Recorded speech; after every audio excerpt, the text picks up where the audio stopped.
Now, no more songs. I want to get right into the teaching tonight. Now, I've been teaching on this subject since early last summer. I thought I would get through it by the time the summer was concluded, but obviously that didn't happen. I now want to come to a temporary conclusion on this subject in the next few messages. We've been looking at Joseph. Was he Imhotep? Was he Pathotep? Was he Sathotep? Was he all these different names? And then some I didn't even mention. I think we've come to the conclusion, yes, he was. Yes, the Egyptian timeline's off about anywhere from 7 to 1,000 years. And yes, slowly but surely, even the secular historians are starting to see that, and they're slowly drifting closer to the appropriate dates that should be presented in their teachings, in their book writing. And if their egos could survive it, make the necessary corrections to bring this in to correct timelines that it should be. That's always been there, but they have corrupted and polluted it with their assumptions by stacking dynasties after dynasties after dynasties, not realizing many of these dynasties in the Old Kingdom and New Kingdom were happening simultaneously. Some dynasties had multiple kings or pharaohs that were running different parts of Egypt. Some were just ran by regional pharaohs. So, they just stacked everything up and just spread it out on a timeline, which made that 700 to 1,000 year discrepancy. Now, we looked at who built the pyramid and the possibilities of that. Now let's see if we can find Moses in Egyptian records. And that's what I'm going to pick up. I'm not going to spend more time on the middle to latter part of the 4th dynasty or much time on the 5th dynasty. I mean, this is where historians really start confusing people, and the reason is because they're so confused on who's who and who was running the country at a particular time, and was it possibly multiple pharaohs and kings running the country in different sections of the country. So, it's, like I said, if I wanted to drag this series out another 4 or 5 months, I could add more information to 4th, 5th, and 6th dynasties, but I'm not going to do that. I think you got the point. I mean, there's dozens of messages now, if you haven't, to review again on the website, so it can become more clearer to you. Now, let me begin reading. With Dynasty 5 ruling far up the Nile to the south, and Dynasty 6 ruling adjacent to Goshen. So you had 2 dynasties ruling at the same time. Now, historians have put one after another. In this case, some of the pharaohs were ruling at the same time that are listed in Dynasty 5 and Dynasty 6. We should consider Dynasty 6 as a prime candidate for the place where Moses was born, not 10 dynasties later, like some assume, like many assume. Especially since the land of Goshen, given by Pharaoh to the Hebrews, is thought to be the eastern part of the Nile Delta. Present inconsistencies in historical record cause writers to go into long explanations of how the old historians were wrong. Yet, with our revised chronology of history, suddenly the anomalies evaporate. Take, for instance, a statement made by Josephus concerning the Hebrews building pyramids. The Egyptians set them Hebrews also to build pyramids, and by all this wore them out, and forced them to learn all sorts of mechanical arts, and to accustom themselves to hard labor. That's in Josephus' Antiquity of the Jews, Book 2. Josephus says the Israelites worked on pyramids, but traditional history places them in Egypt at the time of the New Kingdom, which would be much later. However, we know from archaeological finds that the Pyramid Age primarily ended with Dynasty 6. Small pyramid-looking tombs were built until the 12th dynasty, much smaller by the way, but even these predated the New Kingdom by many ages. Even though Joseph introduced the pyramid age utilizing Egyptian labor, conditions were later reversed when Joseph's descendants toiled on pyramids.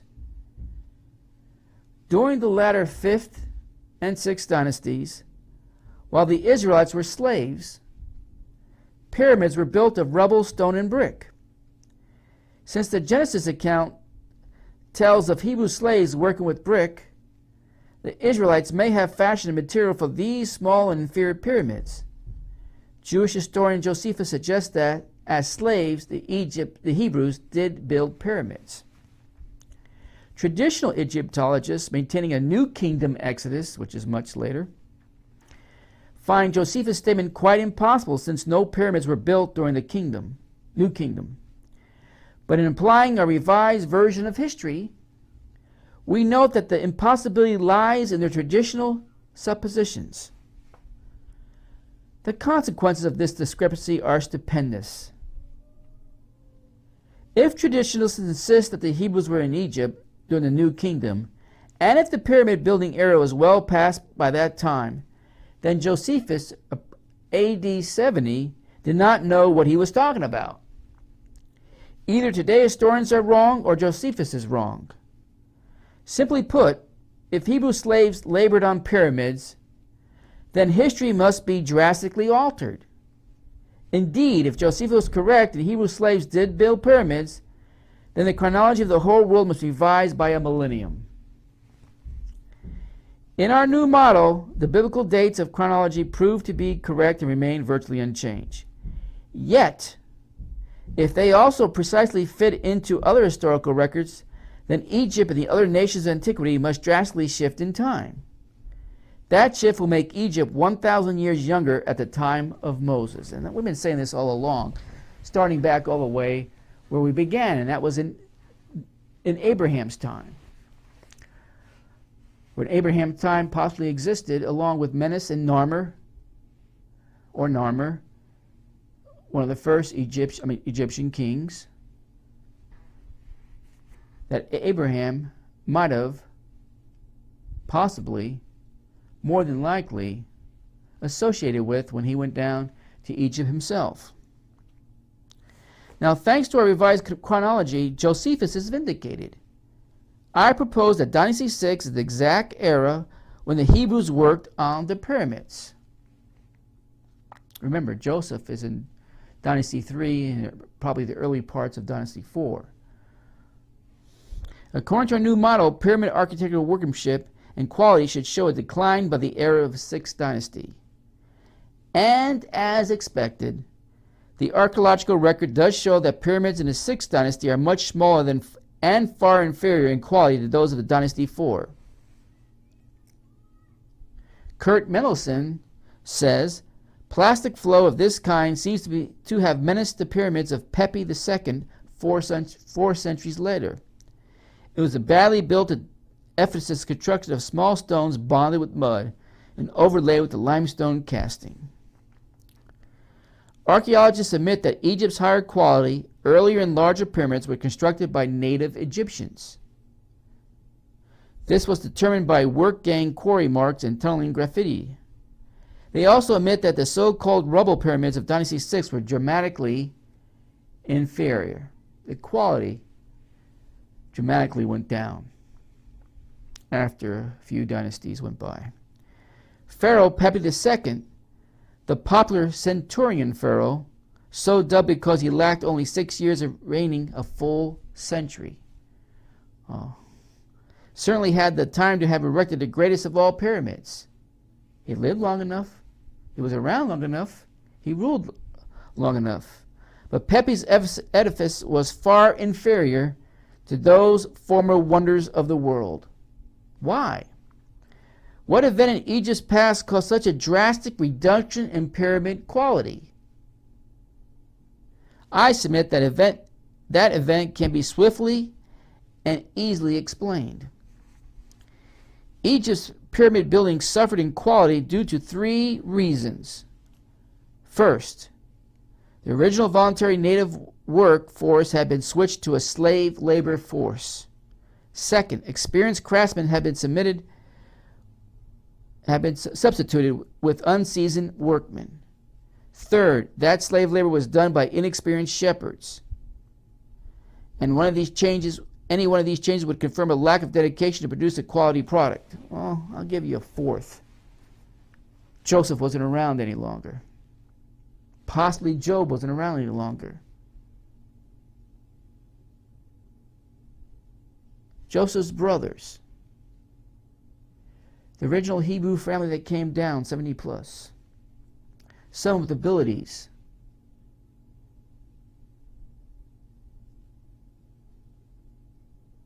weren't around any longer.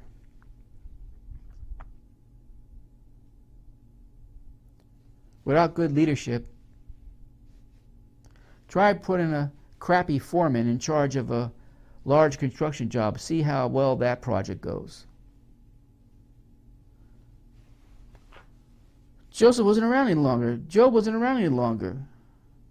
Joseph's family wasn't around any longer. The reasons of an appreciation for what Joseph did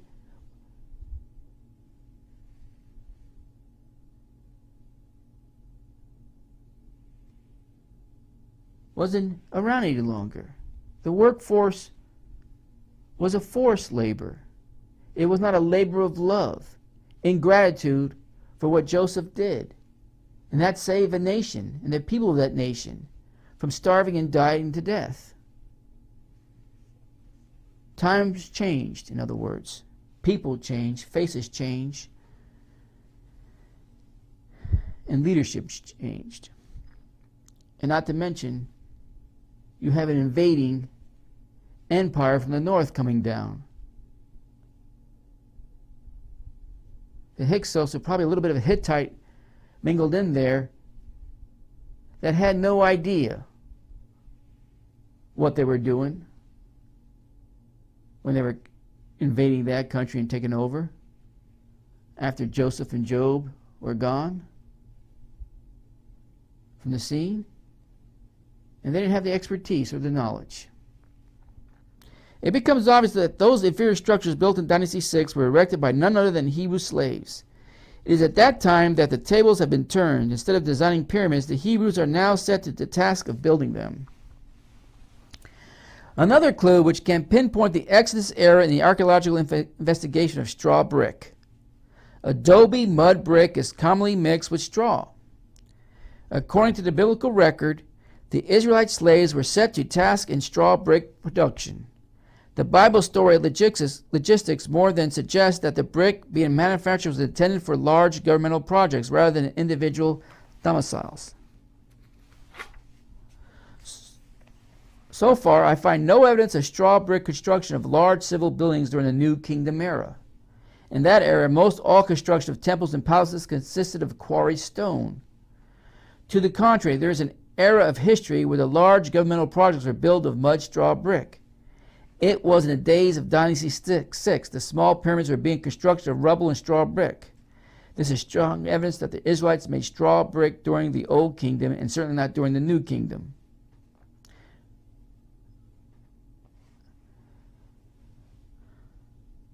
It is the centurion pharaoh himself, King Pepi II, who gives us our greatest clue to the Exodus era. Scholars assume that Pepi II ascended the throne at the young age of 6 to 10 and held the crown of Egypt for 94 or 95 years. Does his excessive length of reign help us find Moses? Heretofore, the popular placement for the Exodus was in the 19th dynasty. The popular placement, not the accurate placement, but the popular placement. Yet there is no indication of Egypt undergoing any great changes at that time, as the Exodus story requires. That later age also lacks the change of dynasties at Joseph's death, as it is reported in the Bible. The 19th dynasty king line went unbroken. For instance, pharaohs of the traditional 19th dynasty Exodus era was Ramses I, Seti I, Ramses II, Merapat, and Sethi II. 2 years, 11 years, 67 years, 10 years, 6 years. The dynasty kings line was not unbroken at that time. As such, it was in the 6th dynasty.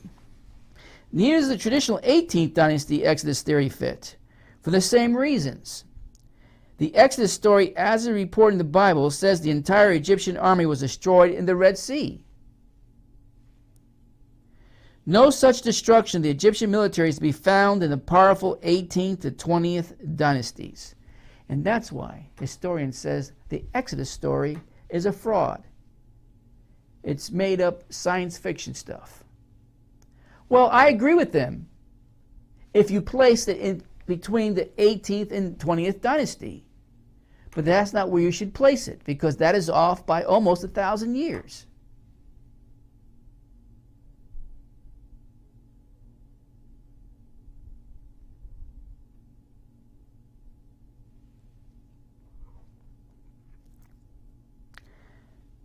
Traditional historians tend to ignore all ancient claims which do not fit today's Darwinian perspective. Yet when we encounter this long reign of King Pepi II, it should raise an eyebrow.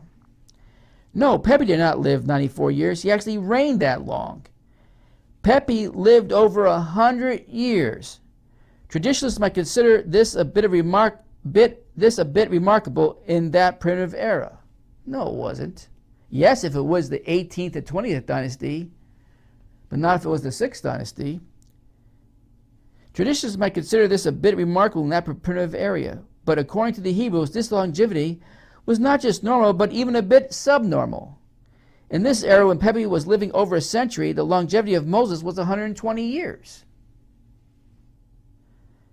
This era of longevity helps confirm that Moses lived during the Old Kingdom when people lived longer, and not during the New Kingdom when the pharaohs had shorter lifespans.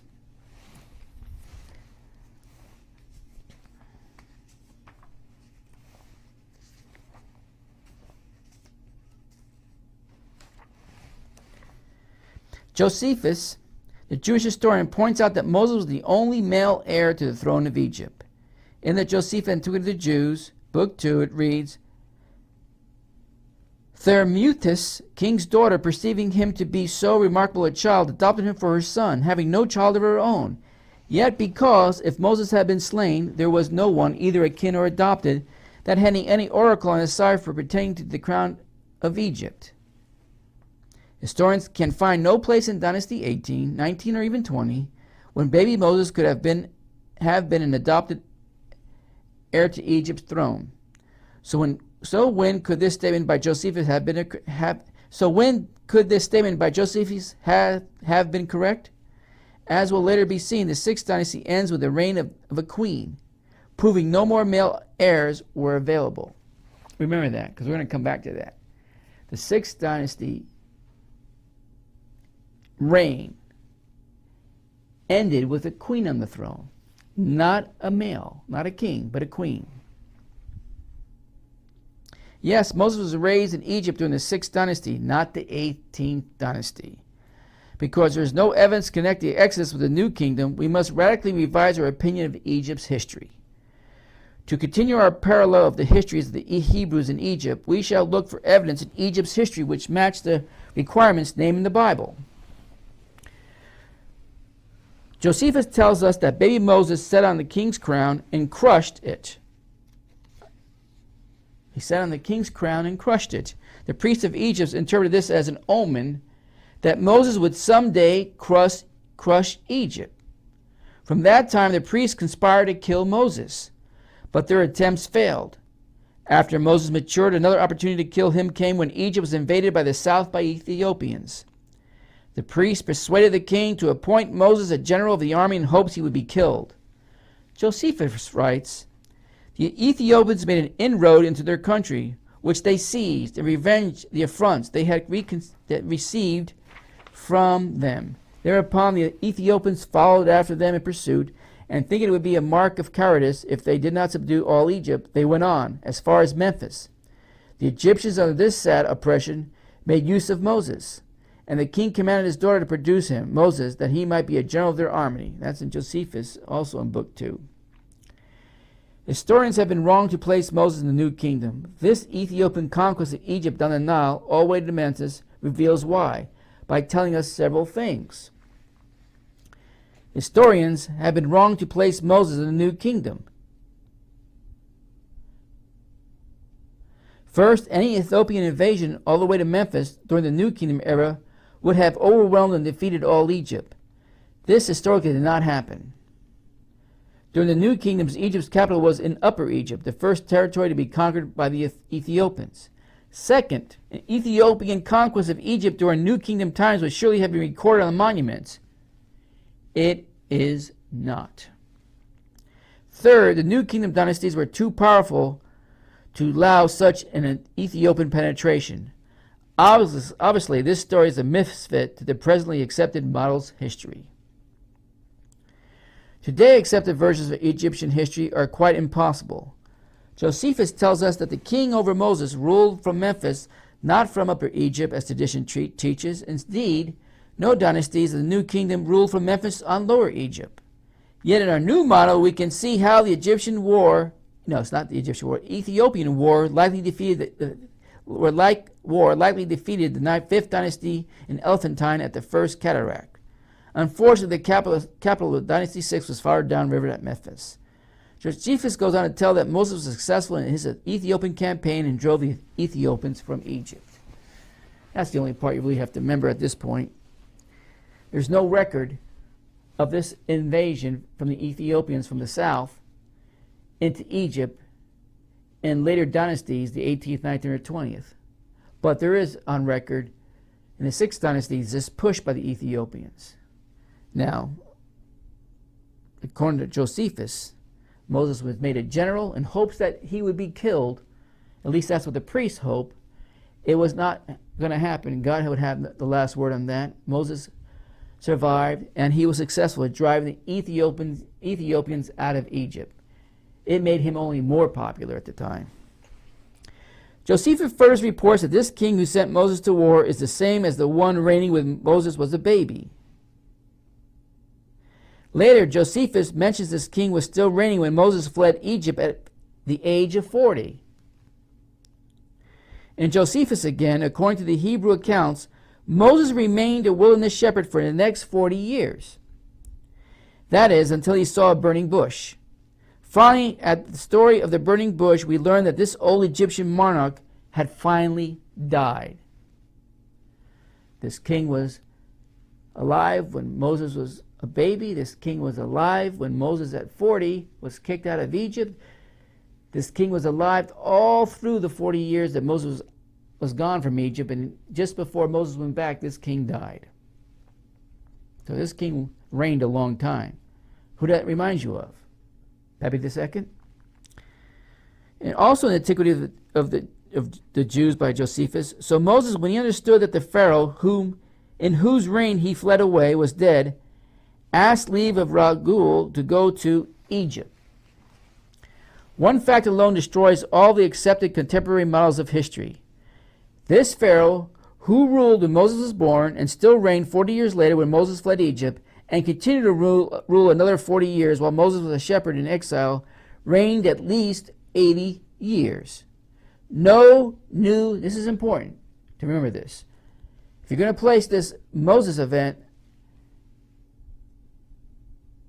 12 to 14 dynasties later, then you should be able to find a monarch that ruled that long. But no New Kingdom monarchs reigned for 80 years or more. The longest reign for a pharaoh in the New Kingdom was Ramses II, a rule of only 67 years. Though this data destroys the customary model of history, it is a pillar in our revised version and worthy of repetition. No king in all of Egypt's long history reigned as long as 80 years, except one. Out of all of Egypt's long history, except one, King Pepi II, monarch of the 6th and last dynasty of the Old Kingdom. Except for Pepi II of Dynasty 6, No other king in all Egypt's history reigned for more than 67 years. Yet, Neferkira, or as the monument called him, Pepi II, reigned for 95 years according to Manetho, or 90 plus years in the more reliable Turin Papyrus. Now, before you pass this off as just a misread fluke in the Egyptian kings list, notice how this data is backed up in the ancient Hebrew history. Read what the ancient Hebrew book of Jasher says concerning the Israelite bondage in Egypt. And it came to pass in those days, in the 102nd year of Israel's going down to Egypt, the Pharaoh, king of Egypt, died, and Melol, M-E-L-O-L, Melol, his son, reigned in his stead. And all the mighty men of Egypt and all the generation which knew Joseph and his brethren died in those days. Joshua 63:4. Melol was 20 years old when he began to reign. In his reign, he reigned 94 years, and all Egypt called his name Pharaoh, after the name of his father. That's also in Jasher. And the children of Israel called Melol, the king of Egypt, Meror, meaning to embitter, because in his days the Egyptians had embittered their lives with all the manners of work. That's also in Jasher.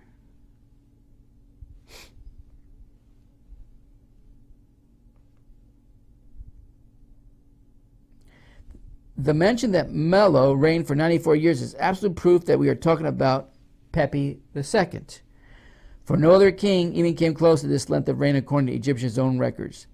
These two, Pepi II and Melol, which reigned 94 years, obviously one and the same person who lives as a contemporary of Moses. Having established that King Pepi II was Moses' stepfather and that he made slaves of the Hebrews, we have now confirmed that Josephus was correct when he said the Hebrew slaves built pyramids. Kurt Mendelsohn also said, plastic flow of this kind seems to have menaced the pyramids of Pepi II 4 centuries later. It was a badly built edifice constructed of small stones bonded with mud and overlaid with a limestone casting. Just as Josephus said, Hebrew slaves constructed pyramids. However, these latter pyramids were poorly built. It is noteworthy that Pepi's pyramid is local to Goshen, near the Nile Delta, just as our new model would suspect. From the information supplied by the book of Jasher, we can now see that Melol, or Pepi II, lived 114 years and died the year Moses saw the burning bush. Moses at this time was 79 or 80 years old. This means that Pepi was about 34 or 35 when Moses was born. It also shows that Pepi II lived to about the same age as Moses, for Moses died at 120 years. This common lifespan indicates a further proof that Moses and Pepi II lived in the same era at the time when life expectancies, though slightly longer than today's, was the same.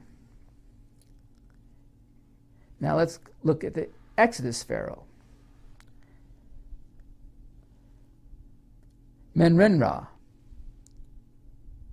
or Merinra, M-E-R-E-N-R-A. Well, that's just one of his names. The King's List for Dynasty 6 provides more evidence that this is the correct placement for the Exodus era. After Pepi II died, another king came to the throne whose name was Methi-Ensoph, or Mer-Enra.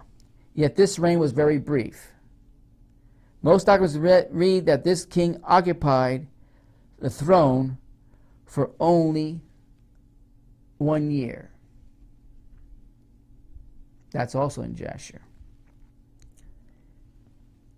After Pepi II died, here comes Merenra, and he occupies the throne for only a year. Now, some sources say just a little over a year. Notice that in the Bible record, it was within a year from Moses at the burning bush until the Exodus. That's a coincidence. From the burning bush to the Exodus, about a year. Pepi II died when Moses got instructions from God. And a new king came in. and he only occupied the throne for about a year. Starting to connect the dots, folks? Notice that the Bible record was within a year from Moses at the burning bush until the Exodus. It is only a coincidence that Pharaoh Men-Ra succeeded Pepi only to reign for about the same time span, 1 year. Josephus confirms that the king of the Exodus had only recently ascended the throne. Furthermore, this new king did not know Moses and failed to recognize him. Although Pepi II's grave is well known, there is absolutely no sign of the whereabouts of Men-Ra's tomb or grave, says the famous Egyptologist Flanders Petrie. Petrie says no monument or contemporary remains of him are known. Although his reign was unexpectedly short, Men-Ra should have at least had a decent burial, yet not even a tomb was found. Why? If Men-Ra was the infamous pharaoh of the Red Sea story, could he have died in the Red Sea with his army that perished? By Men-Ra's name, it simply says the falcon in the boat. Again, the Hebrew book of Jasher, this is interesting, helps, but in a surprising way. It says and states that the king of the Exodus did not die at the Red Sea. And if you read closely through the scriptures, all it really says is the Egyptian army died in the Red Sea. It refers to the Pharaoh prior to the Egyptian army going into the Red Sea. But all it says is that the Egyptian army died in the Red Sea and did not include the Pharaoh along with the Egyptian army, just the Egyptian army. You can go back and read it yourself. I don't have time. It states that the king of the Exodus did not die in the Red Sea. Jasher says that he alone was saved from the Red Sea, whereupon he did not return to Egypt. Well, let's read what Jasher says. I have it right here. Jasher. If you have one, you can write the notes down. It's in Jasher chapter 81, verse 41.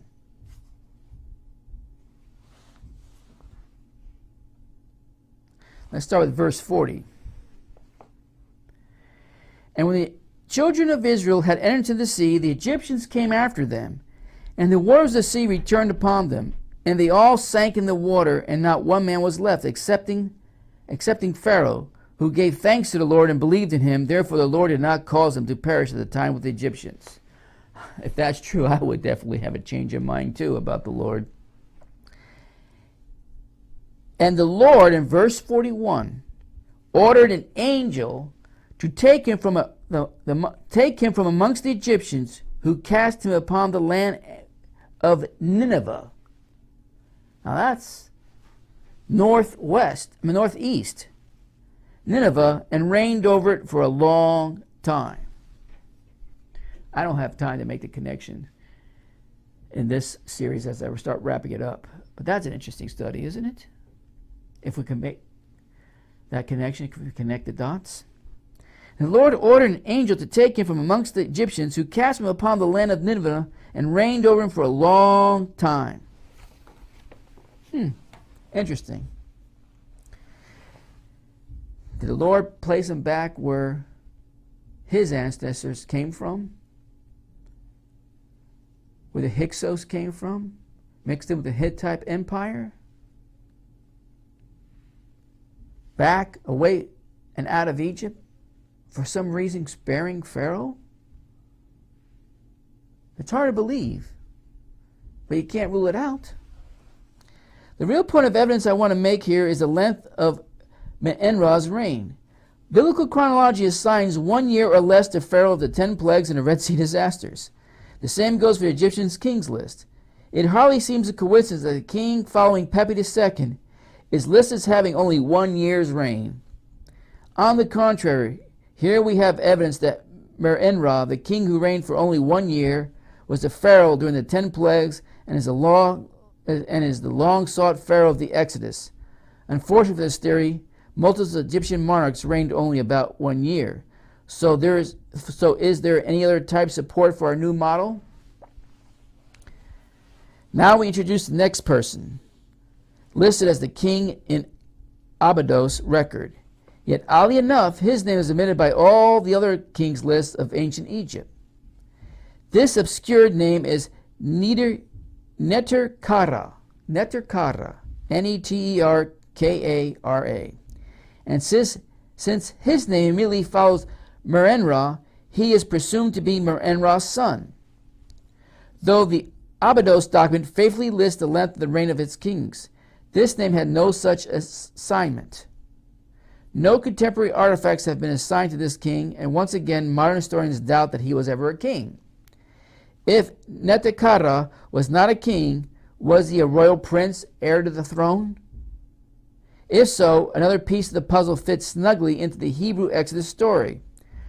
During the last plague, the Passover, the book of Exodus says, "And it came to pass that at midnight the Lord smote all the firstborn in the land of Egypt, from the firstborn of Pharaoh that sat on his throne unto the firstborn of the captive." That's in Hebrews 12. This no-reign prince fits the exact scheme of the Exodus story and shows that this son of King Merenra died in the Passover plague. Earlier we noticed where Josephus writes that when baby Moses was adopted into the royal family, he was heir to the throne. At age 40, Moses fled Egypt, and it was likely sometime following this that Merenra became the crown prince. Like Pepi II, his father, Merenra sired only one heir to the throne. When this heir was slain in the 10th plague and the king lost at sea, only the queen remained to rule Egypt. When the firstborn, Neterkara, dead at the Passover plague, and Merenra, his father, also dead or at least missing, finding himself on the opposite side of the Red Sea at Nineveh, there remains in Egypt no heir to the rule. The biblical epic suggests that only one left in the monarchy would be the queen. Just as expected, the chronology of Egyptians' kings shows the name of a woman next on the king's list after Merenra. You can't make this stuff up. Merenra goes missing, either died in the Red Sea or the Gulf of Aqaba, really. Or Jasher's right, an angel took him or directed him to Nineveh. Think about it. What would we go back to Egypt for? He has no army. He probably has a queen that despises him for the loss of their son. Nineveh looked pretty good. When the firstborn Neterkara, dead at the Passover plague, and Merenra, his father, also dead or at least missing, finding himself on the other side of the Red Sea at Nineveh, there remains in Egypt no heir to the rule. The biblical epic suggests that only one left in the monarchy would be the queen. Just as expected, the chronology of Egyptian kings shows the name of a woman next on the king's list after Merenra. Take special notice of the numbers. 1. Moses lived under one pharaoh from his birth until he escaped at the age of 40. This same pharaoh reigned while Moses lived in Midian another 39 years. This requires a king's reign of at least 79 years. 2. After the death of this king, Moses is now 80 years old. He was told to go to Egypt to deliver the Hebrews from slavery. This means that the new pharaoh had only reigned 1 year or less when the plagues hit Egypt. 3. This new pharaoh died or went to Nineveh, therefore his reign would only last about a year. 4. The new king had a male heir, but he was killed in the 10th plague. This left Egypt with only the queen to rule Egypt. Virtually destroyed during the 10 plagues, the nation of Egypt should be thrown into a period of obscurity and weakness. This is exactly what did occur, according to the Egyptians' kings list. Historians name it the first intermediate age or a first dark age. Does the Bible Exodus story match Egypt's kings list? No, not even remotely if we use conventional dating. But if we use our amended model, the answer is a resounding yes. Yes to the minutest detail. The Egyptian kings list name a king who reigned long enough to encompass the required 79 years from Moses' birth until his burning bush experience? Yes. Is there any indication in the king's list that the next king had a short reign that would last only long enough to span the time period from Moses at the burning bush until the destruction of the Egyptian army at the Red Sea, maximum 1 year? Once again, yes. Do the king's lists offer any clue that the second king lost his firstborn during the 10th plague? Yes, yes, yes. And how do these things stack up with which favor the presently accepted model of history? Nothing matches up the traditional model. In fact, the mismatch is so obvious that now historians and archaeologists throw up their hands in dismay, proclaiming that all the Hebrew doctrines are simply fiction. No, they're not. Now they say that not only is Adam, Noah, and Abraham a fiction, but even Jacob, Joseph, Moses, and Joshua are also figments of our imagination. Not only is today's model of history in error, it is incorrect by a whole quantum. Only a paradigm shift can correct such a blunder. Can we find the Exodus disaster in Egyptian records, which would cause that paradigm shift? Can we? Well, do you want to know? Let me know. Do you find this interesting?